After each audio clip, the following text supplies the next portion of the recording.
Добрый день. В январе мы с вами празднуем череду господских праздников. Начинаются они с Рождества Христова. День этот по старому стилю приходится на 25 декабря, то есть тот самый день, когда солнце начинает прибывать, увеличивается солнечный день. Символика здесь в том, что мир наш, отступающий от Бога, не имеет в себе достаточно божественного света. И поэтому приходит к нам солнце правды, Христос Бог наш, просвещай сущее во тьме.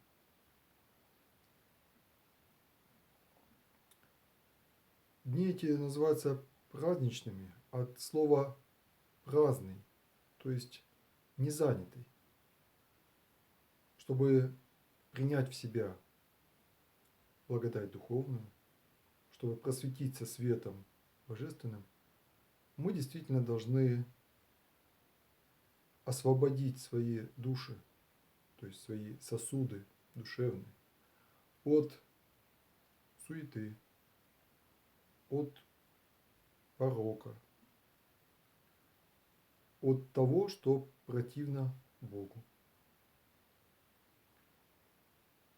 Откровение наше состоит в том, что Бог стал единосущен нам по человеческой природе в лице Иисуса Христа. Этим Он стал нам близким, родным, доступным. Он стал одной крови с нами. И подобно тому, как человека, изнемогающего на операционном столе, подпитывают вливаемой в него кровью, также и Христос вливает в нас новую кровь, то есть новую жизнь. Правда, чтобы принять эту новую жизнь, человеку надо, образно говоря, умереть. Он должен сам себя принести в жертву. Он должен умереть для греха. Грех же сроднился с нами тоже. Он тоже вошел в нашу плоть и кровь. Поэтому приходится его вырывать из себя.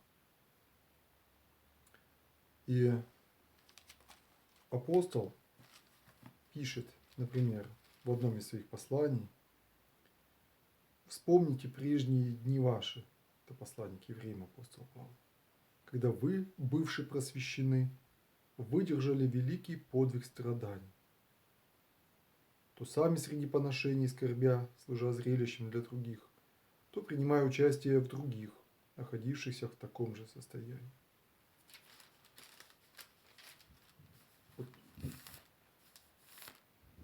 Когда в храме совершалось крещение человека, уже взрослого, в осознанном возрасте, я от глубины души воскликнул, сказал этой женщине о том, что вот сейчас смотрю на нее как на икону. И она действительно была в тот момент такой. С такой верой, с такой надеждой, с такой искренностью она принимала вот это духовное перерождение, то есть оставляя свою ветхую жизнь, прошлую, со всеми ее грехами, и принимая новую, то есть становясь дочкой Христовой. И она действительно уже почти 40-летняя. Вот она выглядела своим взглядом, своей искренностью, вот как девочка, знаете, лет 5. Такая послушная, такая честная, такая открытая. Но когда смотришь на человека, такого воодушевленного, полностью себя отдающего Богу, вот как будто видишь наперед, какие ему предстоят испытания, страдания. Ведь он отрекается от прежней жизни, он отрекается от своего прежнего господина, от дьявола, он дует и плюет на него. И он должен вот эту победу, это обещание, он должен запечатлеть. И дай ему победы на него, то есть на дьявола, и на нечистые его духи. В послании к Римлянам об этом говорится, что крестясь в Иисуса Христа, мы крестимся в Его смерть. Крестимся, то есть как бы погружаемся, омываемся от Его смертью. Мы уподобляемся Ему во всем, как Он уподобился нам, став как один из братьев, так и мы уподобляемся Ему. И поэтому в числе поздравлений ей прозвучало нести свой крест. Ей предстоит много терзаний в своем доме, в своей семье, в своей будущей жизни.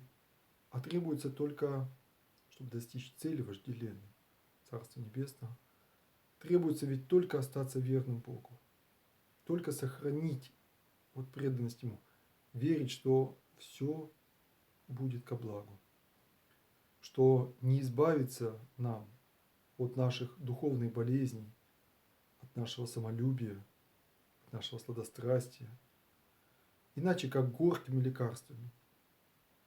Так же, как паразитов выводят из кишечника чем-то чрезвычайно едким и горьким, а сладкое, питательное, наоборот, способствует их размножению, также из человека надо изгнать грех такими огненными искушениями.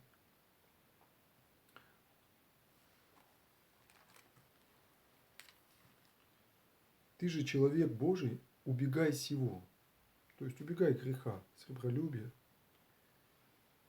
а преуспевай в правде, благочестии, вере, любви, терпении, кротости.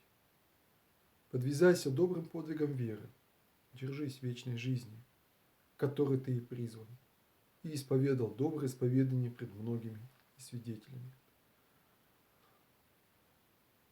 Господь сам заповедовал нам любить Господа Бога своего.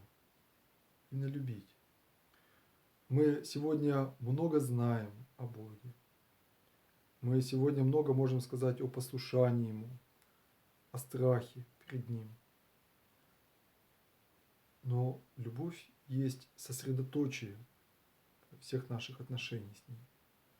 Вот то самое теплое, искреннее влечение, которое мы называем любовью, оно и должно быть главным содержанием нашего духовного пути.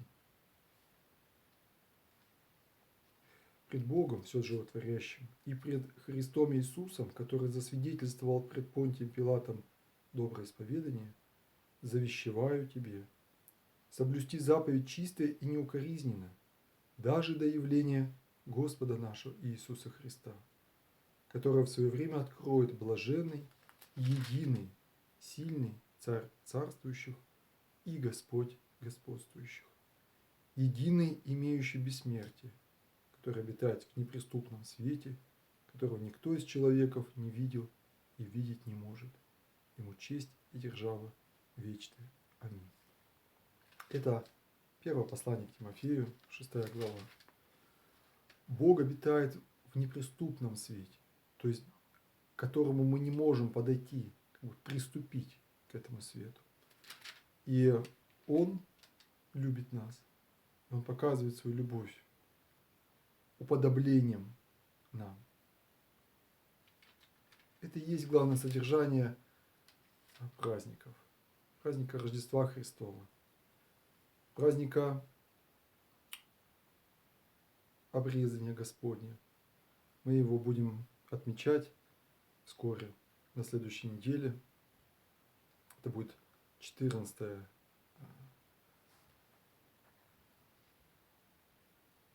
января.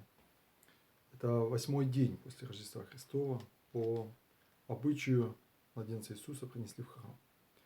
И тот знак принадлежности к потомкам Авраама, обрезание их ранней плоти, он принимает, чтобы и в этом подчиниться закону. В тот же день, вместе с праздником обрезания Господня, мы будем отмечать память святителя Василия Великого. Он жил в IV веке, и его заслуга как богослова, как святого отца, состояла в том, что он смог через свое философское образование сформулировать уже в новых терминах ипостась, сущность, природа, сформулировать нашу веру в единосущее Сына с Отцом. И это исповедание было закреплено на Втором, а далее Третьем и Четвертом Вселенских соборах. И сегодня мы его повторяем в символе веры, в том самом символе веры, которое трижды читается на таинстве крещения. Вот, например, в беседе в своей против Савелиан, Ария и Аномеев, то есть тех еретиков, которые отвергали божественность Христа, пишет: «Удостоенный общения с Сыном не лишен и Отца. Ибо Родитель родил не инакового, то есть не другого, но такого же, каков и сам. Выслушай, Аномей, аз и Отец едино есма». Евангелие от Иоанна, 10 глава. «Выслушай ты, Савелий, аз изыдох от Отца, и к Нему иду». Евангелие от Иоанна, в 16 главе. И далее еще он говорит: Сын умоляющий, Отец умоляемый, а Утешитель посылаемый. Единосущие лица Святой Троицы – это есть тайна божественной любви, которую мы в наших отношениях, семьях, коллективах, а больше всего в церковных общинах должны стремиться.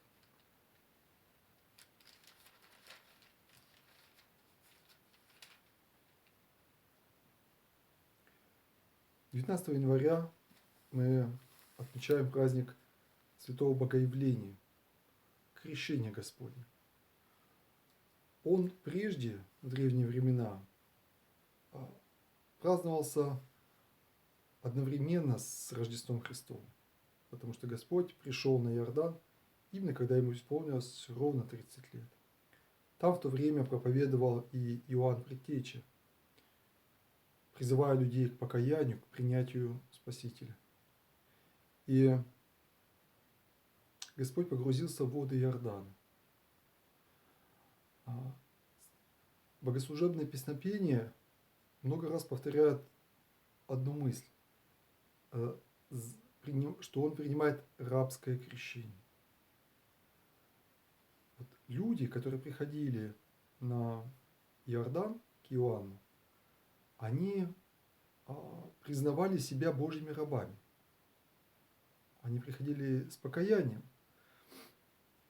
то есть признавали главенство, господство Бога над собой и желание очиститься от тех грехов, которые отделяют нас от Бога, и воссоединиться с Ним, принимая Его спасение. Иисус Христос делает то же самое. Что Он хочет этим показать? Он как бы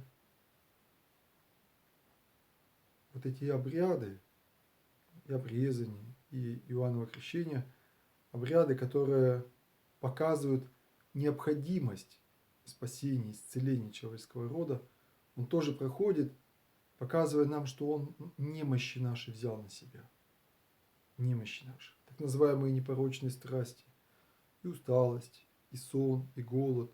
Вот все, что вошло в человека с грехопадением, но не является его личным грехом, а является общим, так сказать, повреждением нашего рода, и в том числе сама смерть, которая изначально не была присуща людям, а она вошла в Адама и Еву и всех нас через грех. Вот он присоединяется к этому. То есть он берет на себя, как бы на свои плечи, вот наш крест, чтобы заплатить за наши долги. Поэтому погружаются в воды Иордана. Это символика показывает нам, что в воду люди как бы смывают, вот символически, почему они погружаются в воду, Потому что вода ведь омывает, вода очищает, вода как бы впитывает в себя. Мы знаем, что вода бывает и святая, и наоборот мертвая. Люди загрязняют воду, загрязняют мир, загрязняют почву, загрязняют весь космос своим грехом. Загрязняют. И Господь, погружаясь в воду, воссоздает новую реальность. Он творит новый мир, новое небо, новую землю через свою церковь. Церковь, созидаемая таинствами, она является как бы кусочком новой божественной жизни. И вот это небольшое количество воды, через которое мы совершаем крещение,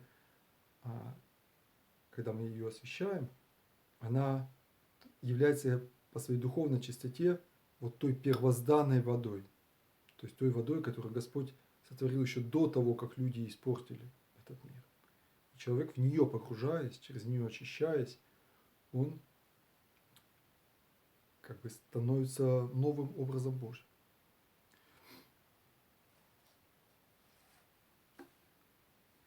И вместе с тем нам надо понимать, что вот Господь принес нам в себе самом закваску новой жизни. И каждый человек, который хочет быть участником Его воскресения, и, естественно, он должен быть неизбежно и участником Христовых страданий,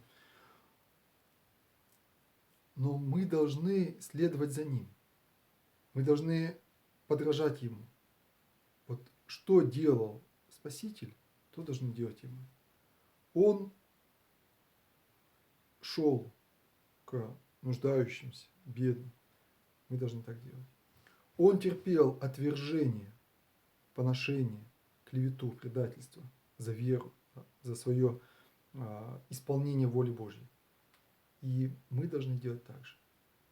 Поэтому мы и называем себя Его телом. Он глава, мы Его тело. То есть мы Его продолжение. Можно сказать, мы Его дело. То есть Его дело спасительное, которое Он принес в мир, оно заключается в нас. И мы вот друг другу через наставление, через святые таинства, мы передаем вот эту новую Христову жизнь. Тем самым воссоздается эта новая реальность, церковь. Господь действительно творит. Вот как Он сотворил изначально мир, то Он себе творит плоть, тело через Пресвятую Деву Марию. Да, в самом себе соединяя земное и небесное. Он творит церковь, потому что ведь таинство совершается Святым Духом.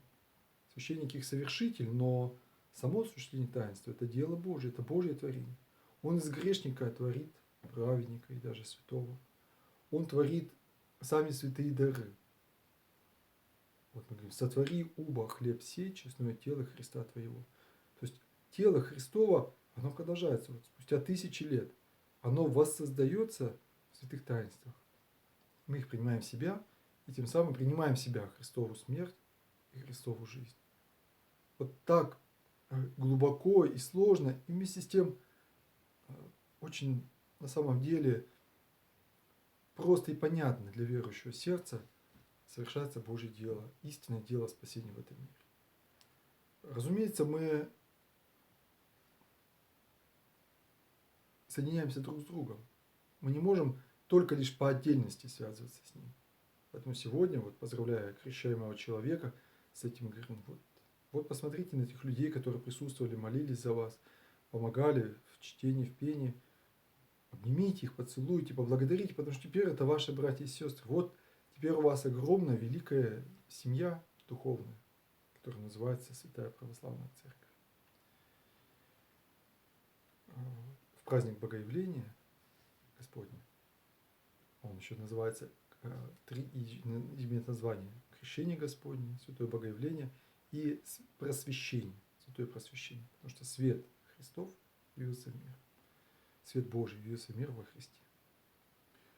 Там будет читаться послание к Титу из 2 главы.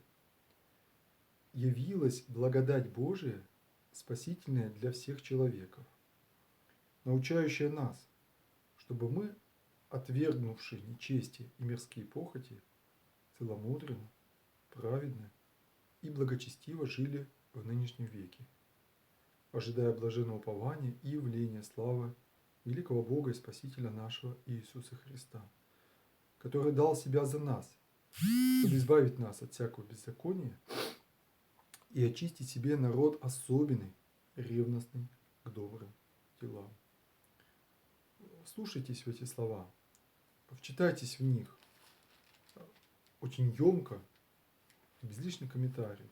Апостол Павел раскрывает в них тайну нашей любви к Богу и нашего спасения. Эту тайну, надо сказать, надо очень трепетно беречь. Любовь – это тайна, это как бы вот то, что разделено между двумя или несколькими. И очень важно быть твердым хранителем этой тайны. Потому что когда человек не бережет о ней, небрежно к ней относится, он ее теряет, он выпадает из нее, выпадает из этой жизни.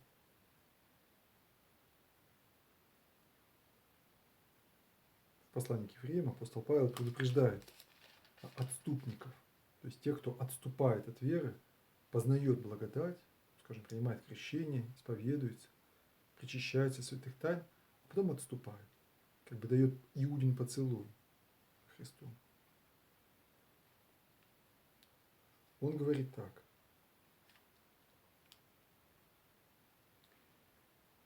Если тот, кто отвергся закона Моисеева при 2 или 3 свидетелях, без милосердия наказывается смертью, то сколь тягчайшему, думаете, наказанию повинен будет тот, кто попирает Сына Божия и не почитает за святыню кровь завета, который освящен, и духа благодати оскорбляет. Мы знаем того, кто сказал: «У меня отмщение, я воздам», говорит Господь. И еще: Господь будет судить народ свой. Страшно впасть в руки Бога живаго. Поэтому нельзя нам злоупотреблять Божьим долготерпением, а надо быть действительно своей душой, как невесты Христовы, такими же верными, такими же ожидающими, такими же преданными, послушными Ему. Сегодня вновь и вновь возвращаюсь мыслями к таинству крещения. Последний эпизод, обряд, который совершается в чинопоследовании этого таинства, это пострижение волосов. Крестообразно небольшие кусочки волос с головы состригаются. И это знак, воспринятый из рабовладельческого строя. Хозяин обычно на голове у рабов выстригал свой знак. Поэтому мы говорим женщине, принимающей крещение: вы теперь рабыня Божья. Вот вы теперь не можете ни влево, ни вправо, вы полностью принадлежите Ему. Сейчас мы поставим на вас этот знак, это клеймо, что вы Богу принадлежите. Но вы ведь сами этого захотели. Никто вас не заставлял. Бог просто вас своей любовью вот привел к себе. И вы готовы принять это рабство. Она говорит: да, обещаю, принимаю, хочу этого. Но еще я добавил потом, что откроем вам такую тайну, что рабство Богу – это и есть истинная свобода. Свобода от греха, свобода от себялюбия, свобода от пустоты, свобода от бессмысленности своей жизни, свобода для любви. А вот свобода от Бога, по принципу «что хочу, сам то и делаю», никто мне не указывает. Это есть истинное рабство. Рабство греху, рабство эгоизму, рабство постоянному мучительному вопросу: а зачем я вообще живу? У которого нет твердого ответа, и человек вынужден говорить что-то такое либеральное, вроде каждый решает сам. То есть, как бы, по сути дела, оставляет вопрос без конкретного ответа. Ну и в завершение, пусть прозвучит для нас Евангелие от Матфея. В 12 главе рассказывается о том, как фарисеи имели совещание против Иисуса Христа, как бы погубить его. Но Иисус, узнав, удалился оттуда, и последовало за ним множество народа, и он исцелил их всех. И запретил им объявлять о нем, да сбудется реченное через пророка Исаию, который говорит: «Се отрок мой, которого я избрал, возлюбленный мой, которому благоволит душа моя, положи дух мой на него, и возвестит народом суд, не воспрекословит, не возопиет, и никто не услышит на улицах голоса его. Трости надломленной не переломит, и льна курящегося не угасит, доколе не доставит суду победы. И на имя его будут уповать народы». Вот в этом отрывочке, в этой цитате из книги пророка Исаия, евангелист Матфей показывает нам смирение и кротость Христа, что он не стремится к человеческой славе. Единственная его забота – это слава Божия. И исцеляет он здесь всех людей, которые шли за ним. Значит, их вера позволяла, там были случаи, когда он и не мог исцелить по невере людей. И он действительно не нарушает человеческую свободу, не кричит, не ломает, не заставляет. Он тихо-тихо, как это обычно и делается голосом любви, он собирает своих заблудших овечек, призывает нас к покаянию, обещает нам чистоту. Он созидает нас духом. Словом совершаемое, созидаемое духом.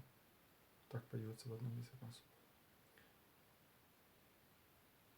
Дух такой нежный, такой текучий, такой, кажется, неосязаемый, а ведь он крепче всякого камня. Живите духом, живите верой, живите Божьим Словом, и вы будете как алмаз, как адамант, как кремень, тверды и непоколебимы. Вдумывайтесь в тайну Боговоплощения. Вчитывайтесь в тексты Святой Библии. Вслушивайтесь в то, что поется в храмах, на службах. Открывайте свои сердца для проповеди священнослужителей. И исполняйте то слово, которое вы слышите.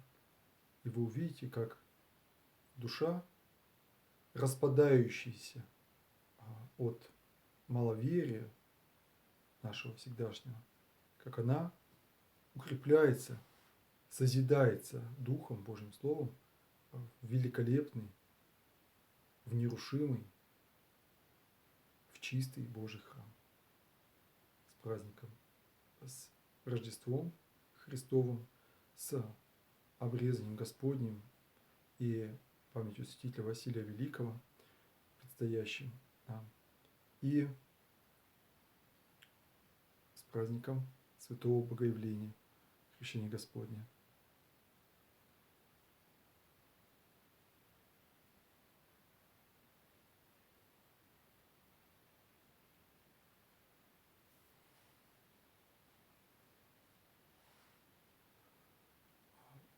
В комментариях вижу вопрос. Тут говорится, что Иисус был пророком, у Бога не было сына. Это говорится, исходя из мусульманской веры. Вот мы как раз и верим, что Иисус есть единородный Божий Сын. Об этом многократно написано в Библии, и это написано Святым Духом в наших верующих сердцах. Про пророка Магомета в Библии не написано ничего. С Богом.